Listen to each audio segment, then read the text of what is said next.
Candace Owens sort of re-echoed what Kanye had to say about Diddy on the Drink Champs podcast not too long ago. So here's Candace's tweet giving props to Kanye, saying, go ahead, Nat.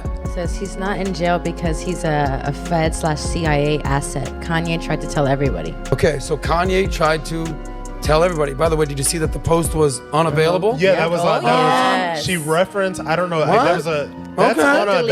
That's on a Paulina's Twitter account. The lawsuit that we have been covering and following, so much being revealed. You're not going to believe that somehow it is connected to Michael Jackson and his death. And I gotta be honest, I'm kind of terrified. I think this is gonna be the last day that I cover it because we're getting close to something that is lawsuit is absolutely crazy. Full stop. What if I told you guys that it is about to get even crazier, that there is directly a link to Michael Jackson's death? The tensions between hip-hop mogul Diddy and conservative commentator Candace Owens have reached a boiling point as Diddy accuses Owens of leading federal authorities to his doorstep. The rap icon, whose real name is Sean Combs, took to social media to issue a stern warning to Owens, igniting a firestorm of controversy and speculation. With both figures known for their outspoken nature, this latest clash has thrust them into the spotlight once again, sparking debates over privacy, accountability, and the power dynamics of celebrity culture. Okay, well, there have always been rumors, and quite frankly, I always thought that they were conspiracies because they sounded crazy. First and foremost, rumors that he was gay. Also rumors that he was behind the killing of his quote-unquote best friend, the notorious B.I. Candace Owens has risen as a prominent figure in the realm of political commentary, espousing far-right conservative views that have often sparked controversy. Despite her polarizing takes, Owens commands a substantial following, echoing the sentiments of a demographic akin to the one that propelled Donald Trump to victory in 2016. Her recent pivot towards covering hip-hop, particularly her scrutiny of Diddy and the allegations swirling around him, has intensified her influence among her dedicated fan base. With Owens now delving into the world of rap, her commentary on figures like Diddy is poised to attract significant attention and stir debate within both political and entertainment circles. As an example, Owens recently made a bold claim linking Michael Jackson's death to alleged actions by Diddy. Going even further, she asserted that this narrative surpasses the magnitude of the Jeffrey Epstein case. With Diddy's homes in Miami and Los Angeles recently raided, the spotlight has intensified on his situation. Amidst the scrutiny, Owens took to Twitter to voice her perspective. In her tweet below, she suggests that Diddy might not be the orchestrator of events, but rather a pawn following orders, destined to take the fall. The feds are currently raiding Diddy's house. They already knew what he was up to, but he is going to be the fall guy so that they can protect the people at the top of the ring, Owens wrote. They are raiding his home to hide evidence, not to find it. That's how this works. Conservative pundit Candace Owens has sparked controversy with her recent assertions, suggesting a link between Diddy's legal battles and the untimely death of pop icon Michael Jackson. Owens aired these provocative claims on her podcast, delving into the complexities of Diddy's legal woes while expressing dismay at what she perceives as a glaring absence of media scrutiny. In Owens' analysis, she highlights a striking correlation between Diddy's legal predicament and the mysterious circumstances surrounding Michael Jackson's demise. Candace suggests that Diddy's involvement in Michael Jackson's affairs could have prompted the federal authorities to visit his residence for investigation. She raises the possibility that Diddy may be threatening her in response to her assertions. Here, that when everything was going on with Michael Jackson, the lawsuits, his death, I thought that we were in full conspiracy theory territory when people were saying that Michael Jackson was killed. Owens posed a thought-provoking question to her social media audience, questioning why the media remains silent on a case she deems potentially more significant than that of Jeffrey Epstein. She expressed concerns about potential blackmail within Hollywood and political circles. Furthermore, Owens drew attention to the alleged link between someone implicated in hiding Diddy's son's involvement in a shooting and Michael Jackson's former security head, who was present during the singer's death. Owens suggests that individuals like these might resort to extreme measures, hinting at potential threats or coercion to protect their interests. Cleanup guy, Mr. Fahim Muhammad, was also on the scene when Michael Jackson died. On June 24, 2009, the day before Michael Jackson's untimely death, he shared his final meal at home with his family. Despite the impending This Is It residency scheduled in London, rehearsals were held at the Staples Center in Los Angeles, just a short drive from Jackson's residence on Carrollwood Drive. During this meal, Jackson dined with his children, Prince, Paris, and Blanket, all of whom lived with him. The Jackson family's personal chef, Kai Chase, was responsible for preparing nutritious meals for the pop icon and his loved ones. In a recollection shared on Larry King Live, Chase mentioned that she prepared 3 meals a day for Jackson, some of which he would take to his This Is It rehearsals. Whether at home or on the go, Jackson consistently ate downstairs with his children, fostering a familial atmosphere around their shared meals. According to the Associated Press, Kai Chase stated that Michael Jackson's last meal with his children at their home consisted of seared ahi tuna paired with an organic salad, complemented by a refreshing blend of carrot and orange juice. Although some media outlets initially reported that Jackson had a chicken and spinach salad, these variations likely stem from misinterpretations of Chase's broader recollections about the family's preferred meals. They had the chance to play with their cousins and, they're having a great time. They look wonderful. They're happy. And I think it's a great decision. And seem very attached to their grandma. Yes. Disturbingly, reports suggest that Michael Jackson's final request to Dr. Murray was for some milk. However, this seemingly innocent term concealed a more ominous reality. Untouchable reveals that milk was Jackson's nickname for propofol, a medication to which he had developed a dependency due to chronic pain. Shockingly, Murray administered this substance at 10:40 a.m., marking a tragic turn of events in the life of the iconic performer. In an interview with the Associated Press, Kai Chase recounted the unsettling moment the following morning when she sensed that something was gravely amiss. "I thought maybe Mr. Jackson is sleeping late," Chase said. "I started preparing the lunch, and then I looked at my cell phone and it was noon. About 12:05 or 12:10, Dr. Murray runs down the steps and screams, 'Go get Prince!' He's screaming very loud. I run into the den where the kids are playing. Prince, Jackson's oldest son, runs to meet Dr. Murray, and from that point on, you could feel the energy in the house change. I walked into the hall and I saw the children there. The daughter was crying. I saw paramedics running up the stairs." Additionally, during her podcast, Owens detailed 5 crucial revelations extracted from Diddy's ongoing lawsuit, suggesting that its repercussions might eclipse those of the notorious Jeffrey Epstein case.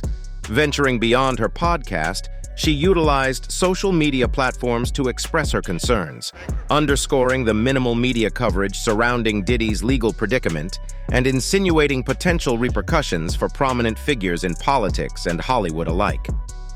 The Diddy case is arguably bigger than the Jeffrey Epstein case, and yet the media is virtually silent on it, Owens tweeted, along with a link to her podcast. That's because they are implicated. It is dark, but we now know that both politicians and celebrities are being blackmailed. Expanding on her assertions, Owens restated her position in the YouTube caption, implying ulterior motives behind the media and Hollywood's apparent suppression of coverage regarding the Combs lawsuits. She discerns a sinister agenda aimed at shielding high-profile individuals from public scrutiny and accountability. Despite sparking both debate and skepticism, Owens's claims shed light on the complex power dynamics inherent within the entertainment industry, highlighting the extensive ramifications of legal disputes involving influential personalities. Else that we learned in the Diddy lawsuit was that the media and the authorities are complicit. So the ring has real power, not imagined power. Again, I am using the word.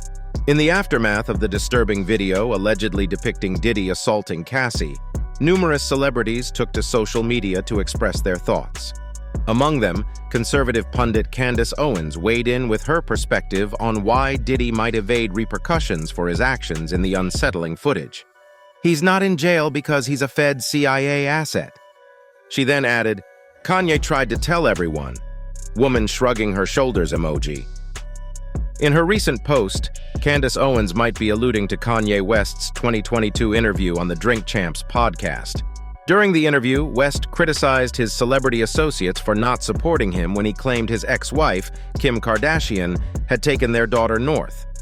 West insinuated that figures like Diddy and Meek Mill might avoid legal consequences as long as they could provoke him.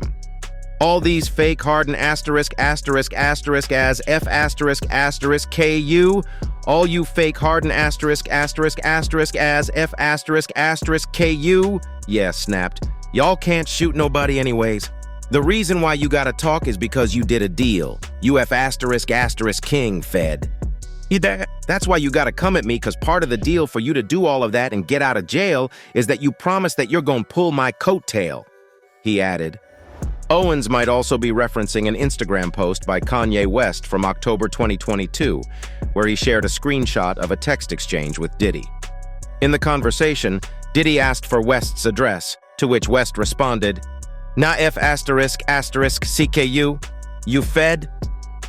West reiterated his accusations during a 2022 appearance on the Drink Champs podcast, standing by his remarks about Diddy's possible connections with federal agents. Yeah told the hosts, "The reason why you gotta talk is because you did a deal. You F asterisk CE King fed." Back then, West alluded to a clash with Diddy, accusing him of trying to entangle the Vulture's artists in legal battles. TMZ reported that Kanye had no interest in associating with Diddy on any level. Although West's conspiracy theory about Combs remains unproven, the growing speculations surrounding Diddy's alleged wrongdoings are fueling various theories about why authorities might be hesitant to take action against him. Conservative commentator Candace Owens challenged Sean Diddy Combs recently to name names of those involved in an alleged abuse ring in Hollywood. This call to action came after Diddy issued an apology for a 2016 video that surfaced, showing him violently attacking his then-girlfriend, Cassie Ventura. On Friday, CNN released surveillance footage from March 2016 that shows Sean Diddy Combs physically assaulting Cassie Ventura in the hallway of a Los Angeles hotel. In November 2023, Ventura filed a lawsuit against Combs, accusing him of rape and years of repeated physical and other abuse. The lawsuit was swiftly settled between both parties.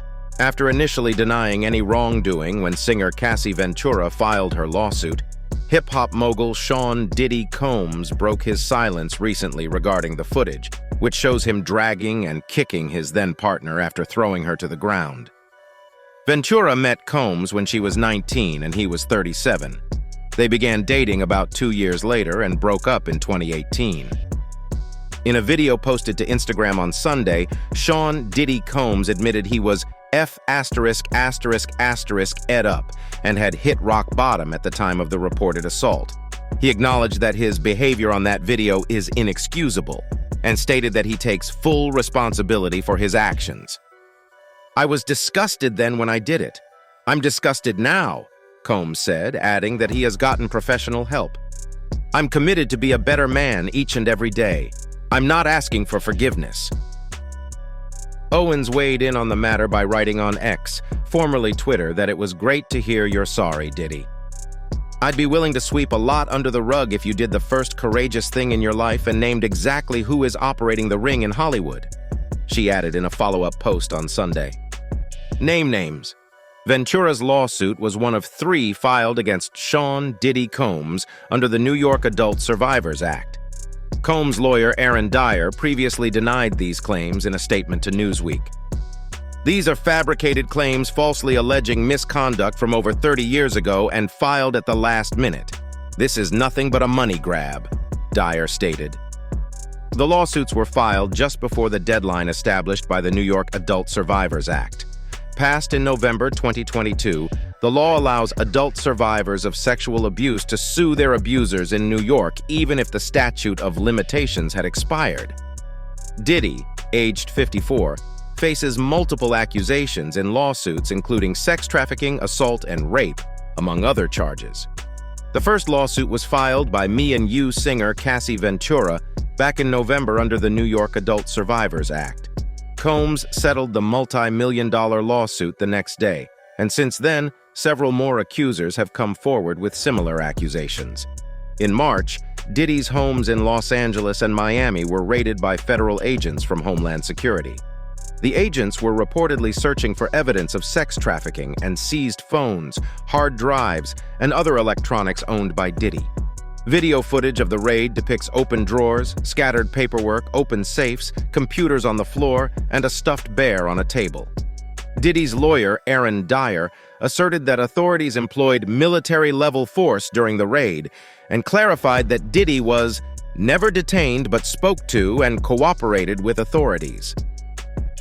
Homeland Security responded to a media request from KTLA with a statement indicating that the raid was a collaborative effort between their offices in Los Angeles, Miami, and New York.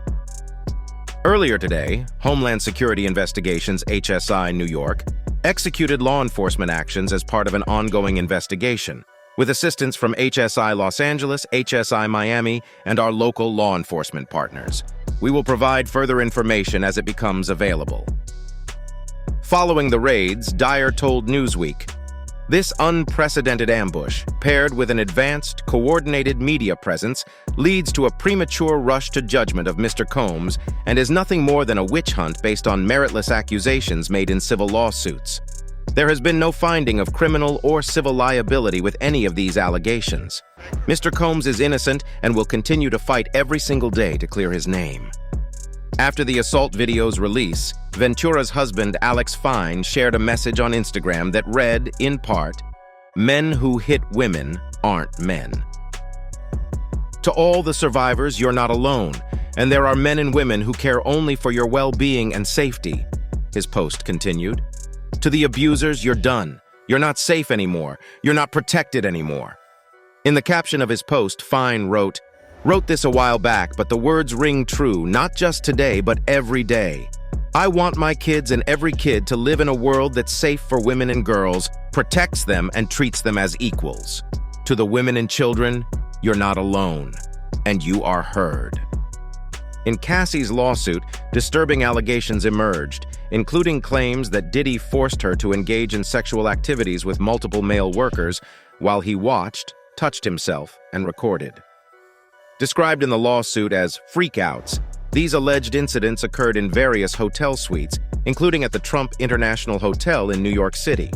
Among the most serious accusations is the claim that Diddy engaged in sexual activities involving Cassie directing her to male workers while he observed for his own pleasure. The lawsuit asserts that she was instructed to cover herself with oil and participate in sexual activities with multiple men, sometimes in masks and costumes. Have sex with the male prostitutes. They had to be for both of them. They was in the room, right? You're right. It's a freak-off.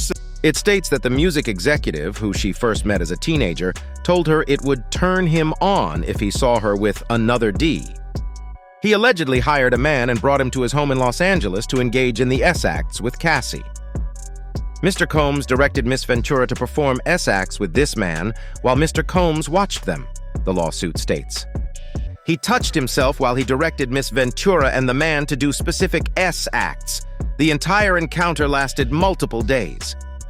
In her account, Cassie claimed that during a freak-off around March 2016, Diddy became intoxicated and punched her in the face, resulting in a black eye. She further stated that she attempted to leave the hotel room while he was asleep, but upon waking, he began screaming at her. Allegedly, he grabbed at her and hurled glass vases from the hallway, causing shards to scatter around them as she fled to the elevator to escape. Despite reaching her apartment, Cassie claimed she returned out of fear that Diddy's anger would escalate even further. When she returned, hotel security staff urged her to get back into a cab and go to her apartment, suggesting that they had seen the security footage showing Mr. Combs beating Miss Ventura and throwing glass at her in the hotel hallway, the lawsuit states. Cassie claimed that these freak-offs frequently occurred in hotel suites, including those at the Trump International Hotel in Columbus Circle, L'Ermitage Beverly Hills, the London Hotel in Los Angeles, and intercontinental hotels across the country. Allegedly, Diddy's assistants facilitated these encounters by supplying baby oil and lubricant. The lawsuit states, Mr. Combs always supplied Miss Ventura and the S-worker with copious amounts of D before and during the FOs. Miss Ventura was given ecstasy, C, GHB, ketamine M, and A in excessive amounts during FOs, which allowed her to disassociate during these horrific encounters. It became commonplace to get IV fluids in the days after an FO to recover from the excessive substances pushed upon her. She claimed Diddy would request her to pour excessive amounts of oil over herself before instructing her and the sexual workers on what to do. Mr. Combs would say things like, "Grab that big black D," and ask her, "How does it feel?" as he directed her to perform for him. The lawsuit states, Diddy allegedly used his phone, laptop, and tablet to film the freak-offs, treating it like a personal art project and adjusting the lighting. Cassie stated that she deleted photographs and videos of the sexual acts if they were taken on her phone, but she claimed Diddy told her he kept many. As one fan wrote, "If this is true, Diddy gonna end up like Epstein in a prison cell." If Diddy has committed the heinous crimes mentioned in Cassie's lawsuit and is implicated in the death of Michael Jackson, it could explain why federal authorities raided his house. Candace also hinted at Diddy's connection to Michael Jackson's death. It's plausible that Diddy is threatening Candace Owens as a response to these allegations. That's it for today. See you in the next video. Until then, goodbye.